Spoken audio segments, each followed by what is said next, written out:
Hello everyone, Dan here from the Next Issue Podcast. On today's video, I'll be doing a review for The Nasty #1 from Vault Comic. So let me give you a quick synopsis of this book. Scotland, 1994, 18-year-old Thumper Connell still has an imaginary friend, the masked killer from his favorite slasher film. Thumper is obsessed with the horror and always has been.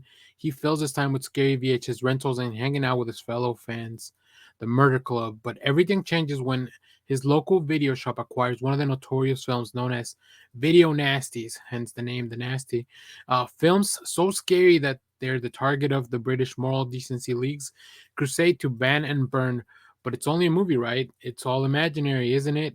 This is a story about perception of evil, the power of the genre, the love of fandom, the need to create art, and crap your pants terror.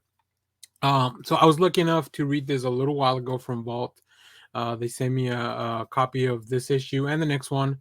And man, I got to tell you, this book, they've really been pushing it, and I can see why. This is just a fun mix of genre and just kind of an examination of a few things.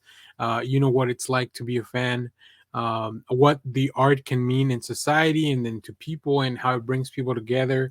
But also just kind of fun violence and with nods to some of our favorite slashers. So let's take a look at some preview art here. Now, content warning: there's some violent imagery here because it is based on a slasher film. So I mean, yeah, here we have just really sensing the mood. I love here that we start looking at the film itself, from Thumper's favorite character as he's watching as a child. And I think it's really cool that the art really captures how impressionable children can be, and especially because we live in a time now where a lot of this stuff, like all this nostalgia stuff, is coming back, and it's so popular because of that reason, right? I think we can all kind of relate to all that stuff, relate to being a fan of something and just kind of making it part of who you are growing up. And that's kind of what this book is about for sure. Let's take a look now, flash forward to 1994. And we see this young kid, as he goes in. I love the coloring and the texture, like the approach to the colors here. It's really fun. Also, the little layout that are the panels that are a little bit askew, kind of guiding the reader through this almost like a maze, but not really. It really definitely helps with the pacing.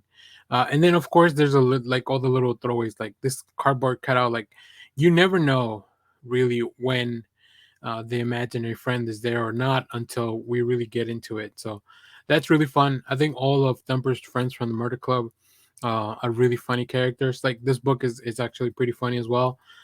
So yeah, it's just a really interesting examination of a lot of things that, as a fan of fandom and a lot of things like this, I'm not like the most. I'm not the biggest fan of the horror genre, but I have seen my fair share.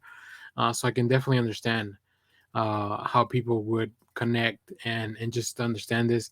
And the premise really ramps up towards the end of the issue. I don't want to spoil anything, but you know, like I said, having read the first two issues, like, things really escalate in a really fun way. Like, I think, yeah, some of this stuff may be like slasher related, but it's also like fun. I think that's when you have comedy, entertainment, and horror all kind of smashed together in a comic, that really makes it something that can be a very enjoyable experience. So highly recommend this, especially for fans of the genre. So let me know what you thought about this down in the comments. And of course, thank you for watching, everyone. Remember to share, like, subscribe, hit the bell so you know when we go live. That is most Saturdays, 10 a.m. Central Standard Time. Stay tuned. We have more comic reviews, trailer reactions, TV recaps, all that fun stuff here on the channel. Thanks for watching, everyone. Bye-bye.